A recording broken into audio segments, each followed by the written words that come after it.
for today's webinar. First, we have Jean Moody-Williams. She is the Deputy Director of the Center for Clinical Standards and Quality. Jean is a member of the leadership team responsible for one of CMS's centers that has more than 500 employees and a $3 billion annual budget. She is responsible for working with a great team to lead policy activities for quality improvement programs, end-stage renal disease networks, survey and certification, quality measurement and health assessment, clinical standards, coverage and analysis, innovations, models, and many of the agency's value-based purchasing and public reporting programs, including the new Medicare Quality Payment Program. She is one of the agency's leaders in engagement activities for both beneficiaries and families, as well as clinicians, serving as the Chief Strategist and Marketing Officer for the QPP. We also have Crystal Ewing. She is Zirmed's Manager of Data Integrity and serves on the Board of Directors for the Cooperative Exchange, the National Clearinghouse Association. She has over 19 years of experience in the healthcare industry and brings a blend of business and technical expertise to her current role, where she focuses on revenue cycle as well as population health data integrity solution development and compliance. Without any further ado, I'd like to hand it over to our first speaker, Jean. Thank you so much for the opportunity to present, and good morning to everyone. It's really great to be able to talk with you about the Quality Payment Program. And as you may recall, this replaces the Sustainable Growth Rate, SGR, and it sunsets the Physician Quality Reporting System, the Physician Value Modifier Payment Program, as well as the EHR Incentive Program. Many of those programs' reporting periods come or will come to an end in the next month or past month, and we are now moving on to the Quality Payment Program as a result of MACRA. I just want to note as we move to the next slide that CMS really took a different approach to developing the Quality Payment Program in recognition of Congress's intent for MACRA to represent a fresh start for clinicians participating in the value-based purchasing program. Prior to writing the Year One rule, we developed a comprehensive engagement plan. We conducted extensive user research to hear and observe the needs of practicing clinicians, practice managers, other program participants. We also listened to associations and consumers and other stakeholders. You know this approach well as human-centered design or user-centric design. And while we use this quite often in developing our systems and software, we don't always use it when developing policy or education and outreach programs, at least not at CMS. So we really employed this approach to everything that we did with the QPP program, and it really did provide valuable insight into how we developed the final policy as well as our communication strategies. And over the course of several months, we spent time with over 65 clinicians in the field. We conducted nearly 900 events such as webinars, speaking engagements, listening sessions, focus groups. And I know that as of right now, more than 130,000 people have participated in one of our webinars, and we're happy that we're having this one today to also begin to or continue to talk about the program. So this really led to the mission and the vision that you see displayed, which really emphasizes gaining trust of clinicians, because we certainly heard that we didn't necessarily have the trust that we were going to develop a program that was mindful of the way that they practice on a day-to-day basis. And so we know in order to gain trust, what you have to do is earn it or show it. You can't just say it. And so we know that the mission and vision really talks about a program in evolution.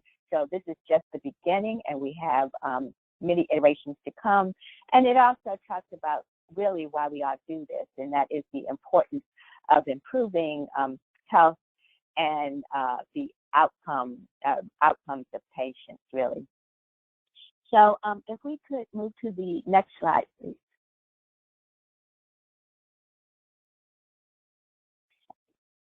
So what you see here are our quality payment program strategic goals. I'm not going to read through them, but I do want to, the thing is, if you don't know where you're going, you won't know when you get there. And so we absolutely develop goals that guide our activities, and we hold ourselves accountable to them, and we even publish them in our final rule so that the public could know what it was that we were aiming toward. Next slide. So now just to get into the, I guess, nuts and bolts of the quality payment program, it really is going to impact more than 600,000 clinicians across the country in one form or another. And it really is, it is transformational in the way that we will pay for care in this country, likely for years to come. There are two paths that clinicians can choose from as they make decisions on how they will participate, and they'll make those decisions based on their practice size, their specialty. It's a business decision in many cases, and one that CMS can't make for them, but we certainly want to make the tools available so that they can make a wise choice. I was in a conference just 2 days ago, and with a number of fairly large practices and small practices, and they remarked that, the program does provoke some anxiety, it's complex, and we need to work our way through it, but it really is changing how we are thinking about our practice flow, how we interact with our data, and how we provide care to our patients, and of course that's the intent. The two tracks that are available include the advanced alternative payment models, which we'll talk some more about, and the merit-based incentive payment system, which connects quality to payment based on more of the fee-for-service structure versus the alternative payment model. Next slide. So where are we in this process of setting up the payment MIPS program? Well, we're in the midst of the actual performance period. The performance period started on January 1st of 2017, and it will go through the remainder of this year. And so during this time, clinicians are selecting their measures, they're determining how they're participating, they're doing their improvement activities, and all the things that they would need to do to be successful in reporting. And the reporting will actually occur in March. It has to occur by March 31st of 2018 to submit data. And we're going to talk about there are a number of options that they can choose from, which will determine when they will actually enter into the program. We want it to be flexible this first year. And so there are probably clinicians right now that are doing the things that they need to do. There are other clinicians right now that are still deciding what they want to do. So not unexpected in the first year of a program, but we did make accommodations for that. After that, we'll provide feedback on the performance. Clinicians will be able to see where they land, what their scores will be, and we do have a targeted review period where we will be able to do some re-reviews of certain areas. There are other areas that are really not up for review. And then finally, on January 1st of 2019, we'll begin to make the first payment adjustments, and that will occur on a claim-by-claim basis. We'll begin to make those adjustments. Next slide, please. So who's in and who's out? This is the number one question you can imagine that we get through our various technical assistance and support services. Clinicians determining, do I have to participate in this program? Am I in? And when do I begin? And so you are an eligible clinician if you bill Medicare Part B allowed charges more than $30,000 a year, and you provide care for more than 100 Medicare patients a year. So both of those things have to be present. You're excluded if you bill less than $30,000, or if you see less than 100 Medicare patients, then you are excluded from the program. So that is what we call our low volume threshold. That would be the first indicator of whether you're in or out. And then if you are newly enrolled in Medicare as your first year, you are excluded or exempt, as well as if you are significantly participating in an advanced alternative payment model, and talk about what significant means in just a moment. For the first year, the clinicians that are included are physicians, physician assistants, nurse practitioners, clinical nurse specialists, and certified registered nurse anesthetists. But in the out years, other clinicians that receive Part B will have the opportunity to participate as well. Next slide. Now, what we did for the first year, as I've mentioned, to allow clinicians to learn how to participate in the program, and recognizing that one size doesn't fit all. Some clinicians have been a part and have been participating in PQRS for years, or even prior to PQRS have had their data registries and clinical outcomes improvement activities for many years. Whereas there are others, particularly as it relates to the EHR incentive program and even the value modifier, have not really participated to any great extent. And so as we look to see how we could get everyone on board, we came up with the picture-based participation for the transitional year.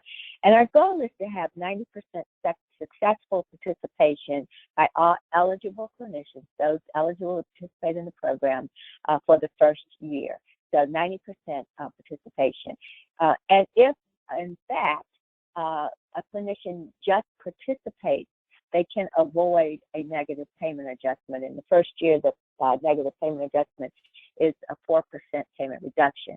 And so really, the only reason to get a negative payment adjustment is, number one, you choose that you just would rather take the hit, as I've heard clinicians say, or you are not aware.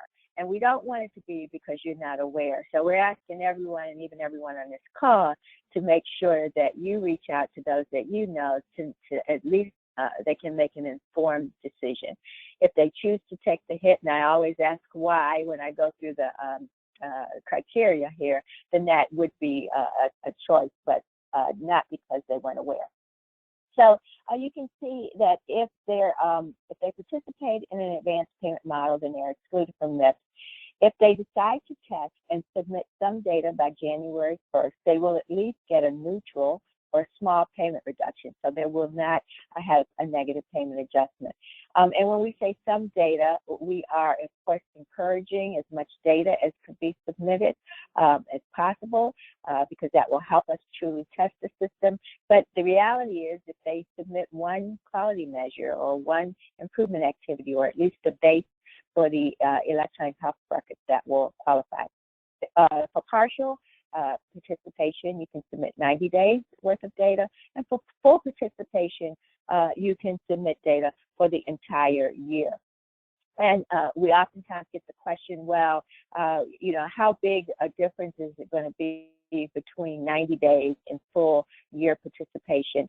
And the answer, of course, is it really depends on what you submit and how you score. It could be that you do just as well submitting 90 days as you would for a full year, but the likelihood does increase the more data that you submit. At the bottom of the slide, you'll see the categories that we will be looking at to determine the final performance score, quality, cost, improvement activities, and advancing care information, which was, of course, formerly the meaningful use. But when we talk about these, we don't really like to separate them out into these categories. We like to think of it as a holistic quality payment program in which you're submitting your measures to inform your decisions and to understand your practice patterns. You're doing improvement activities based on that data that you're collecting. You are looking, of course, at your costs to see the value to your practice and to your patients. And all of that is supported by the use of technology that can help with decisions, help you to manage your population, and of course, help you with your billing. So it all really comes together into one program. Next slide, please. So these next couple slides give a little bit deeper dive into each of those categories. For quality, it is worth 60% of the score for this first year. You select 6 measures, which is a reduction from PQRS, which was 9 measures. And there are about 300 measures to choose from to try and cover the vast majority of clinicians that could report the data. We did also develop some specialty-specific measures that what we heard from specialists is, you know, do I really have to go to 300 measures to figure out what's relevant for my practice? And so we grouped those things that are relevant to many practices.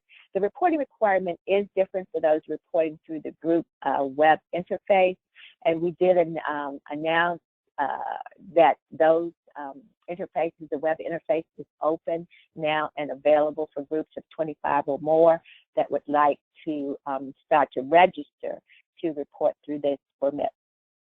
So, and clinicians will receive 3 to 10 points per measure, depending on their performance. The minimum they can receive if they at least report is 3 points.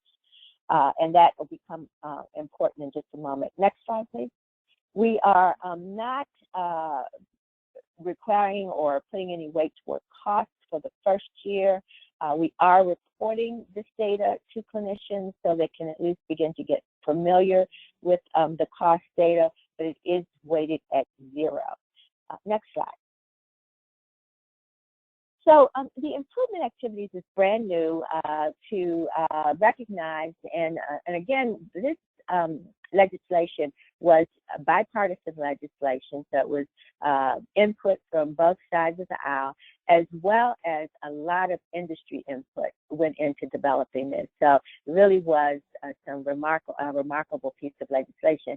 And one of the things that the industry told Congress was, you know, we're doing these innovative things in our office. It's not all about the measurement and it's not all about the cost.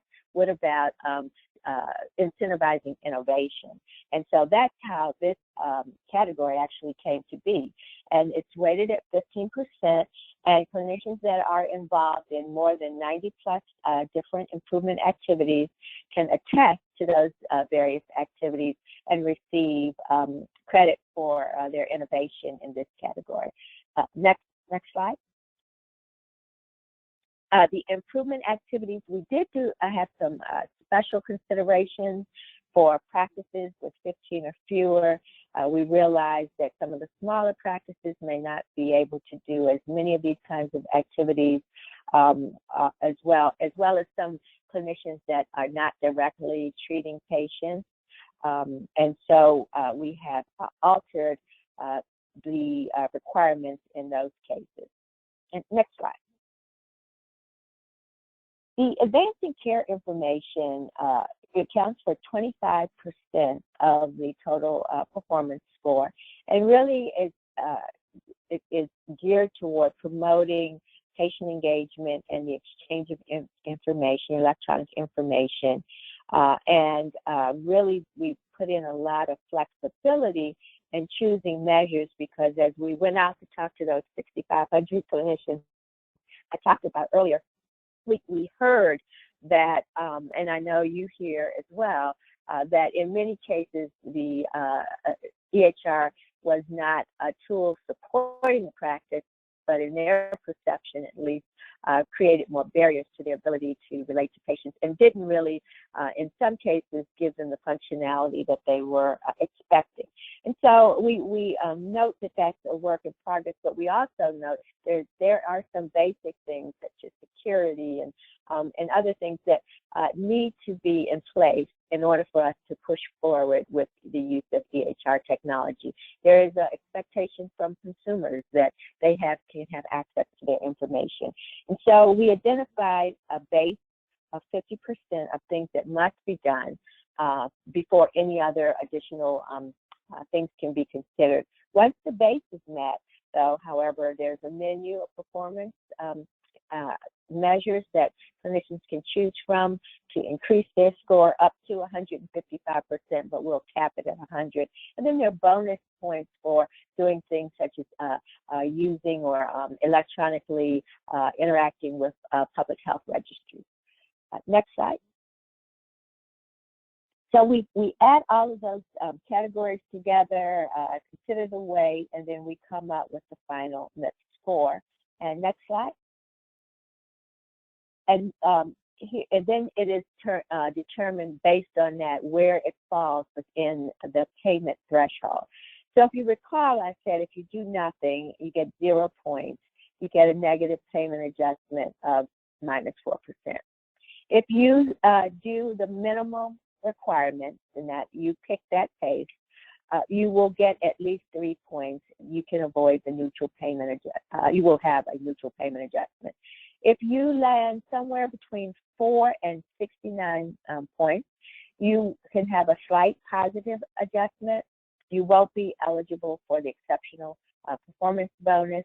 But if you're greater than 70 points, you get the positive adjustment plus there was an additional $500 million that was in program for the first 5 years.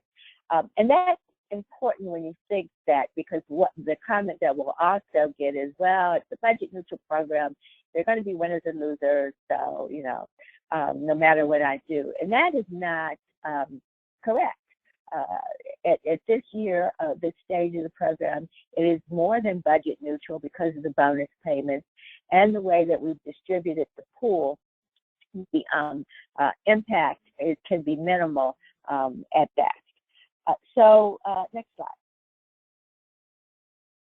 So the other important part of the legislation, and actually is one of the drivers of the legislation, is to continually to move us away from a fee-for-service structure and more to a population-based management structure, using and recognizing the variety of alternative payment models that have been in place or are continuing to emerge across the country, not only with Medicare programs or Medicaid programs, but truly in the commercial space as well.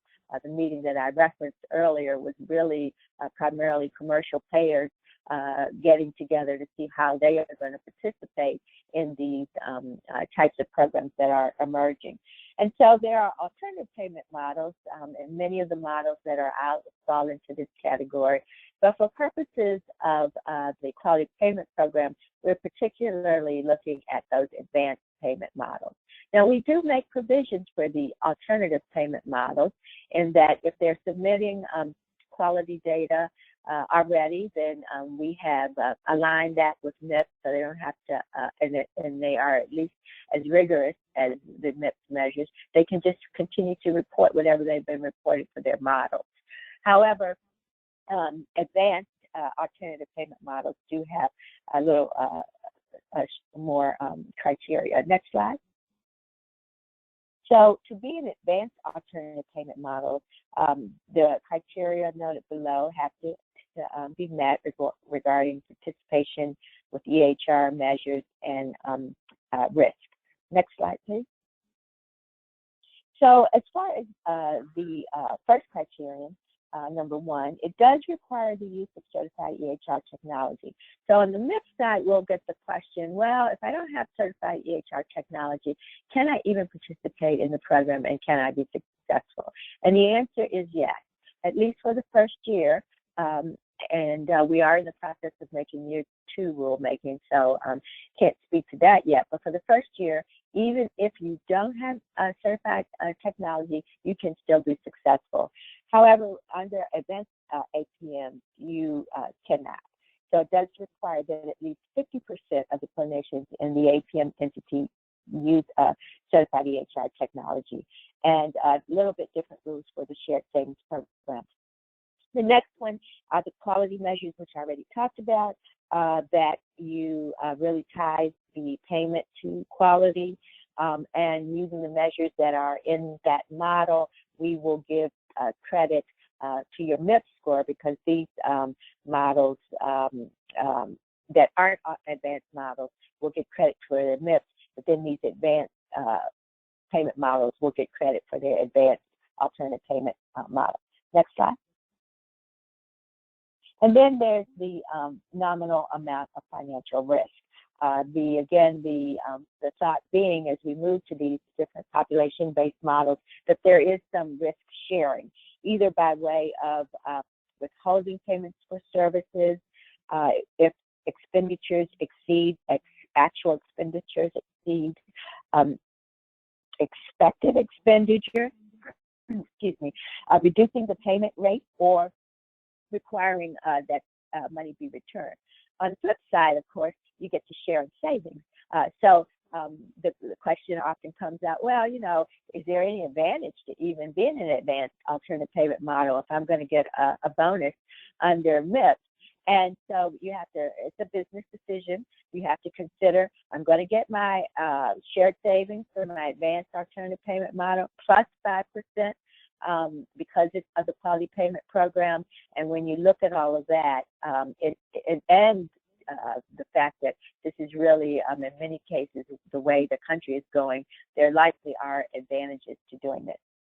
And the risk amount has been set, as you see on the slide there, and this was done through rulemaking, and we'll be doing rulemaking again on year 2. Next slide.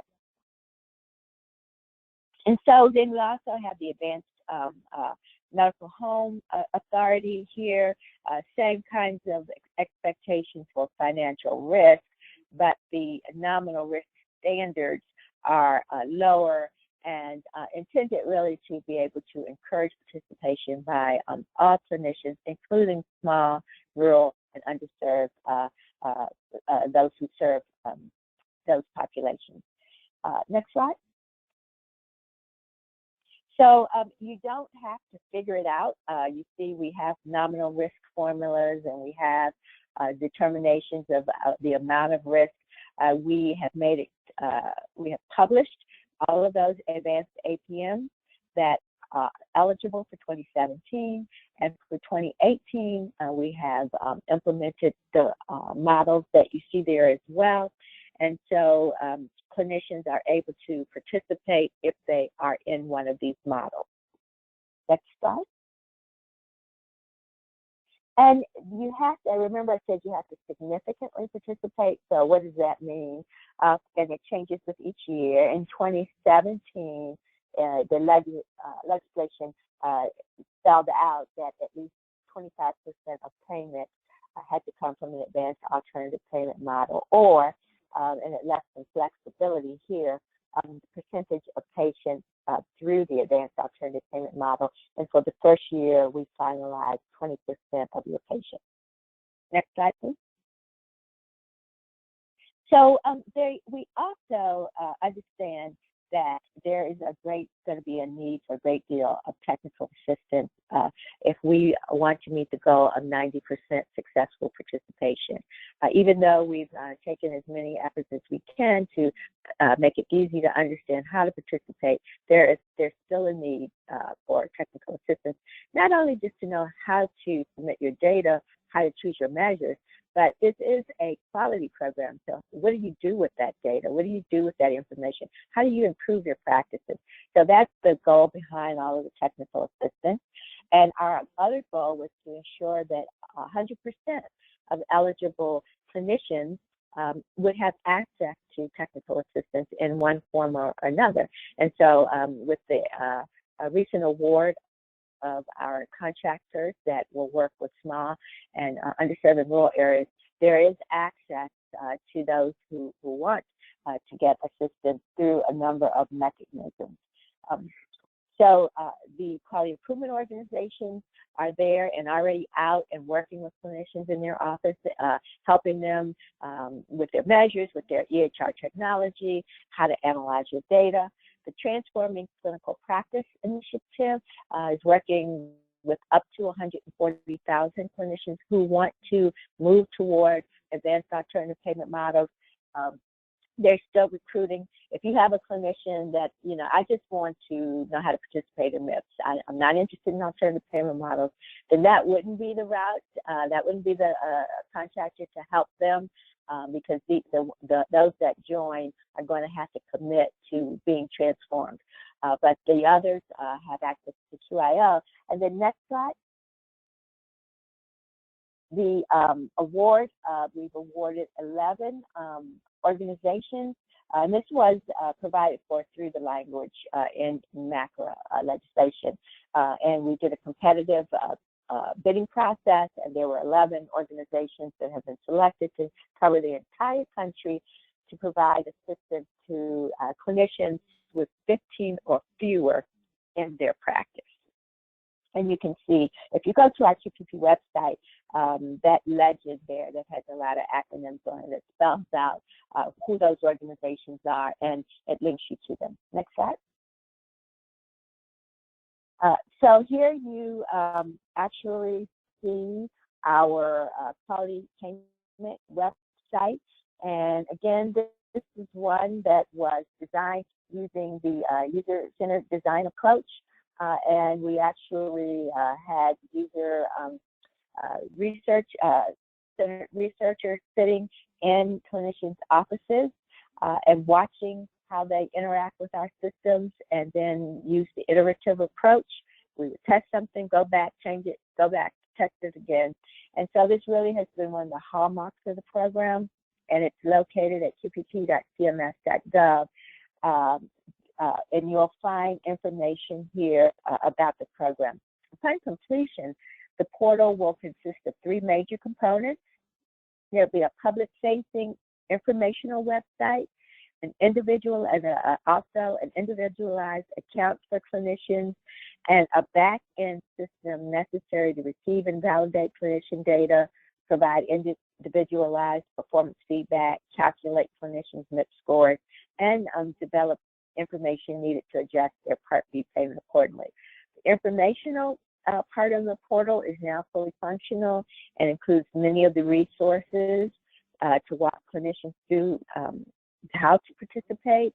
It has an interactive measures tool that has been really popular. And next slide, please. There's also a section on there in the education and research section for developers, and it provides an entryway to open source information for external developers, really designed to spur the development of innovative, customizable tools that reduce burden for clinicians and support high quality care for patients. And really what we're looking for, and we're already seeing this, is the creation of application programming interfaces, or APIs. The first one that we released was our measurement API.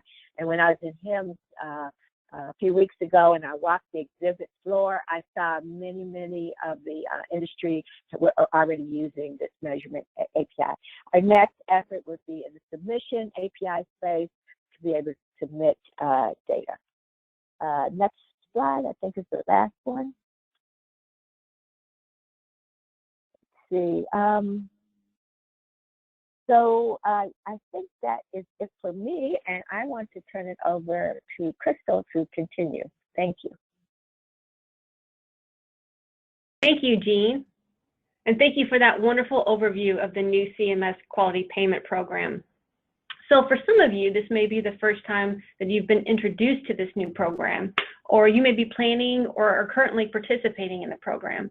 So what I'd like to do is take some time this morning to talk about some practical steps for a successful implementation. Next slide, please. So let's talk about the benefits. So this morning we learned a lot about the what and the when of this program, but I want to take a moment to discuss the why. Why should you do this? Why is it important to you, and how does your participation shape your future success? So if you look back at the timeline over the last 20 years and the changes in the healthcare industry with the introduction of HIPAA, moving from paper to electronic with high tech, and the introduction of greater quality and specificity capabilities with ICD-10, our industry has continued to build foundational components needed to really measure quality, cost, and performance. And when you look at this program, it really lays the fundamental competencies for long-term value-based payment. There are clear goals for tying fee-for-service payments to quality and measures, as well as shifting transition Medicare payments to alternative payment models.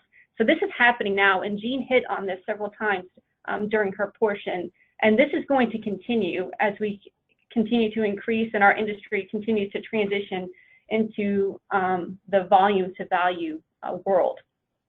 As the industry has built this foundation to allow for greater transparency and information sharing and collaboration, it really forces us to self-evaluate and identify opportunities needed to improve. The great thing about this program is that it allows you as an organization to ease into this. So you heard about picking your pace, and I know that that's something that is really challenging for providers of all sizes. But it really does allow you to ease in. So many times we have procrastinated as an industry, and the last few months before an implementation is really when organizations start to prepare. But the shift from fee-for-service to fee-for-value is not something that you really want to rush. So I would highly encourage you to look at the participation opportunities and make a really good decision on how quickly you would want to move. Additionally, over the last few years, there's been a huge shift in our industry with transparency and visibility into an organization's success of patient care. For so long, patient care has been isolated and really visible to the individual organization. But as we start to shift and look to join an ACO, it's important to build an attractive portfolio and really brand you. And that's not really something that providers have really thought about. But if you really think about it, the more attractive your portfolio is, because this information will be more visible with this program, it could increase referrals and additional benefits in addition to increasing the quality of patient care. Next slide, please. So let's talk about some of the keys to a successful transition. So understanding what success means to you and your organization. What is the journey going to look like for you? How do I know how I'm doing? How am I executing? How do I know as a healthcare organization that I am being successful? What are the executive metrics that I have established to tell me how I'm doing? Where do I have my challenges? What am I doing well? Where do I need to improve? And really think about the people and the processes and technology, and engage your stakeholders. And it's just absolutely critical as we move into this new venture to create a culture of improvement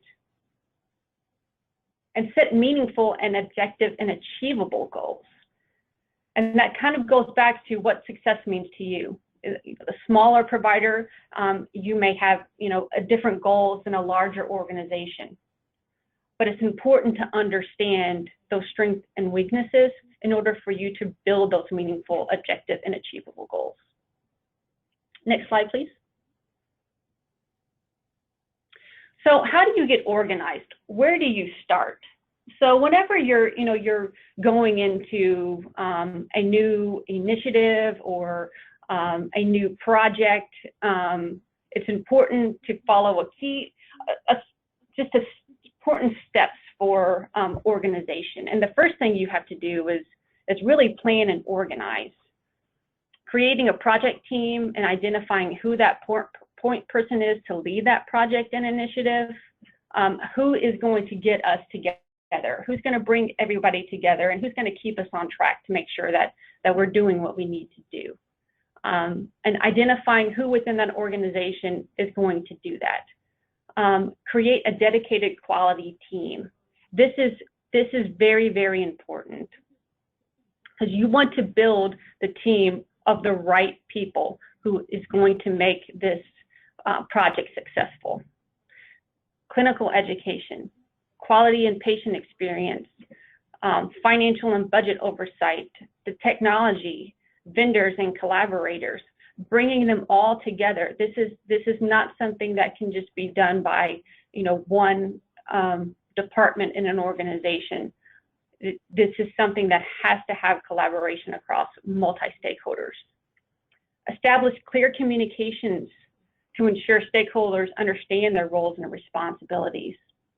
How often are you going to meet? Is it going to be email? Are we going to schedule meetings? If I'm working with outside vendors, how often do we have to meet with them? Internal versus external. Those are all things that you need to consider when you're looking at planning and organizing. Next slide, please. Assessment. So this is the most critical piece of your step. This is really where you're going to understand your strengths and weaknesses. And as Jean mentioned, this program, it changed the way that measures were going to be measured, but in addition, it replaced some of these programs. So if you're already using a certified vendor, if you were already reporting PQRS, if you were already participating in value-based modifier program, or have attested to meaningful use, those things you've already usually will have the technology, or you've got some process and procedures established, or you're already using something that has a foundational component that you can build upon for these new programs. And then, of course, you've got the key decision to make, which is which program or track should I participate in. And Jean went through the steps on how you can identify that and what the requirements were. But that all needs to be part of your assessment. Evaluate the performance categories and perform a high-level impact assessment. This is where that interdisciplinary operational team, making sure that you have the right resources, looking at the right things so they can make an informed decision, the right decision, and identify and forecast that risk. What am I doing well, and what am I not doing well? You can also review the previous QRQR reports. So that's a great resource to help you understand what you're doing well and some areas that you may be able to struggle, that you're struggling in. That's a really good resource to build benchmarks. Next slide, please. So additionally, with the assessment, you want to evaluate your operational process and procedures. So what are all the touch points within my organization, both operationally and both technically? If you lay all of those things out, and then as you look to evaluate the different measures, then you can identify what are the things that I'm going to need to improve on, or where are my gaps. Identify the critical clinical practice improvement. This is probably one of the most important things that you can do. How am I providing patient care today? And is my behavior going to change? Does it need to change across all providers? Or is it only certain providers? And then identify what technology is being utilized and what additional technology may be needed. Decide if you want to work with a third-party intermediary, and then document and communicate the impact assessment findings to the team. So once the team identifies all of the impacts, then you can make decisions on do I need additional technology? Do we need to change our processes? That assessment is really going to identify those strengths and weakness question and answers. Next slide, please. Analyze. So metrics and analytics are part of our daily lives, from tracking our bank account balance to measuring our fitness goals to getting text messages when there's a sale at our favorite retailer.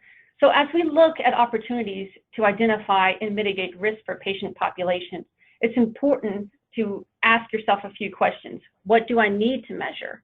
How do I need to measure? What are the triggers for risk and changes in status? And do I want to try to go at this alone, or do I need a vendor partner that has specifically positioned themselves to tell you those executive insights? Next slide, please. So training. So once you have those analytics available, you have to identify who is going to be responsible for acting on this information.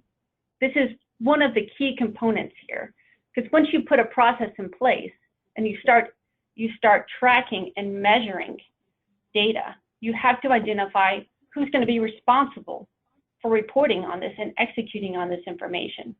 You need to establish policies and process and procedures to support this maintenance process. You need to know not only your metrics, but you need to know your cohort's metrics. So benchmarking yourself around other organizations, other specialties. How am I doing compared to my cohorts? And identify, monitor, and analyze and resolve procedures and processes. If something is going wrong, identify those as quickly as possible and put some resolution procedures in place. You don't want to get to the end of the year to realize that something has went very, very wrong. That's way too late to make that happen, to make those changes happen. Implement ongoing training programs. So there's always turnover, or there's a primary or a secondary, and you need to make sure that you have an ongoing training program so that when you bring on additional resources, that someone will be able to pick that up. That is very, very important. And then leverage technology. Data is the key here, but data can also be very, very, very unmanageable if it's not presented in a user-friendly way.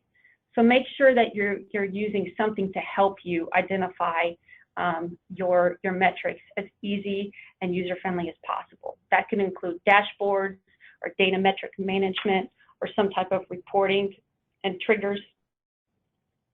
Next slide, please. And then finally, implement and evaluate. And this is a continuous step. So as Jean said, this is just year one, but we're going to be going into year 2 and year 3. And the measures may change, the requirements may change. It's important that this process is a continuous review. Utilize that quality team. Meet regularly to monitor, to closely identify the success of what's happened so far, at a minimum quarterly. And like I said, depending on whether you're a small organization or a larger organization, there may just be 2 people or 3 people. If it's a larger organization, you may have a lot more. But make sure that the team is looking at this data in a timely manner. And then update your financial statement impacts based on the most recent information. Am I hitting what I need to hit? Am I at risk for a payment reduction? Am I on track for an incentive? And then establish concrete targets and operational action plans. So this is that collecting data, reviewing your results, and investigating and resolving problems, making sure that you have operational action plans. Next slide, please. And then finally, there's a list of resources here. CMS has done a great job, and I have to commend them, just like they did with ICD-10. They're giving you everything that you need to help you transition through and participate in this program successfully. As Jean mentioned, there's the QPP link there. This is where you basically will find everything you want to know about the Quality Payment Program. There's also the QR report. So those were the benchmarks that I was mentioning. The AMA also has a very, very good toolkit out there that you can go review. And again, utilizing technology vendors or clearinghouses or consultants, whatever you need to make this successful, from that impact assessment that you really, really need to do to understand your strengths and weaknesses. Make sure you're utilizing your resources. Next slide, please. So now I'm going to turn over to Denicia, who's going to go through the Q&As. Thank you, Crystal, and hello, everyone. Thank you again for joining us, and thank you to our esteemed speakers today. We have come to the question and answer portion of our webinar. The speakers will answer as many questions as the time allows, and if your question is not answered during the webinar, please contact the Quality Payment Program Service Center at qpp@cms.hhs.gov or 1-866-288-8292, and that information is listed here on the slide. I will just pause for one moment to see what questions are coming in. Okay, thank you. We'll go ahead and get started. Okay, first question. What types of physicians are considered eligible clinicians in the Quality Payment Program? Jean? Yeah, so it really is the broad sense of physicians that includes doctors of medicine, osteopathic medicine, but it also includes doctors of dental medicine, dental surgery, podiatric medicine, optometrists. We get questions about chiropractors. So all of those clinicians are included. Thank you. Another one here, who is considered a non-patient facing clinician? You discussed this one earlier. Yeah, and also let me just say that during the comment period, that is a term that some clinicians don't like, non-patient facing, and we did reach out to the community and said, okay, what term would you like better? We didn't really get one, so we are still using that. But it really is looking at those clinicians that don't directly interact with patients, and so they bill 100 patient-facing encounters or less. It includes that includes your telehealth services, by the way. Or if you're in a group and you may have 75% of your MPIs billing under a 10 that for 100 patient encounters or less, then you're considered non-patient facing. Thank you. How many quality measures do eligible clinicians need to report, and do I have to report an outcome measure? Yeah, that's a good question. I kind of glossed over that. You can report one because that's with pick your own pace, but under the full program, you have to select 6 measures, but one of the 6 has to be an outcome measure. And we do get comments, well, I don't have an outcome measure for my specialty area. Then you can choose from what we're calling high priority measures. So, and it tells you on the website what those would be, but there are things like they're cross-cutting, patient experience of care, those kinds of things. So you can, you have to pick one of those as well. Thank you. What's included in the 30,000 low volume threshold? Is it allowed charges only, or are lab charges included? So it is Medicare Part B allowed charges that does include labs that are billed under that particular MPI or 10. So yes, it is. Great, thank you. Another one's come in. What ways can I report quality measures? Okay, so well, what we tried to do was make it very flexible so that there could be a number of ways. So there's not just one answer to that question. You can submit your quality data through qualified clinical data registries, which is the way that many of the clinicians choose to submit their data, or qualified registries. Also through EHR and claims. And I think I didn't mention this, but on the cost measures, that's all claim-based, and clinicians don't have to do anything for that particular measure. We calculate that, and then we let you know the results of that. The groups have the other option of the web interface that I said is now available for registration.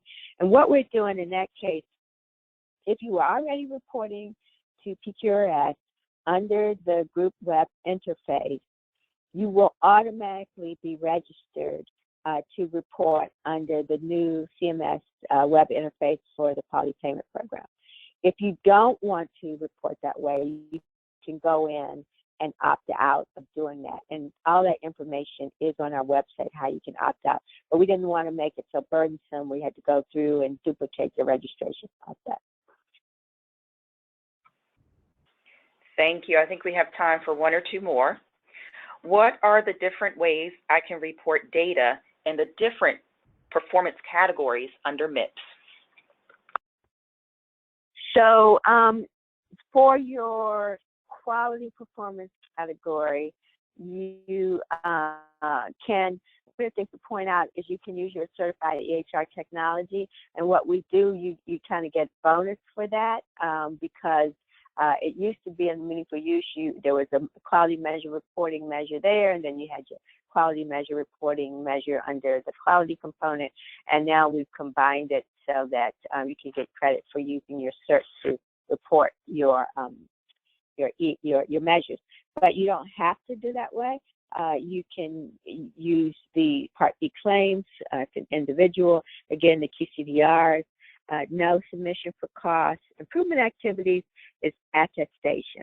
And so for the attestation, there are some registries that are including that, and they're reporting that in as well, and that's fine if it's a qualified registry. Otherwise, we will have that tool available to you on our portal. And then for ATI, it's also attestation. And of course, the other measures, ways as well, the cert in other areas. Thank you so much. I think we've come to the end of our question and answer portion. Thank you so much for sending those in. At this time, I'll turn it over to Samantha Holvey. Thank you. Samantha? Thank you very much. I appreciate our speakers and all of our attendees for joining us today. I will be emailing everybody the links to download the recorded webinar as well as the link to the download the slide deck. I've got a lot of questions about that. Do not worry, I will be sending you the link to download the slide deck. I'd like to thank everybody again for participating, and make sure you register for our conference coming up in May, WEDI 2017. Thank you, and enjoy the rest of your Friday.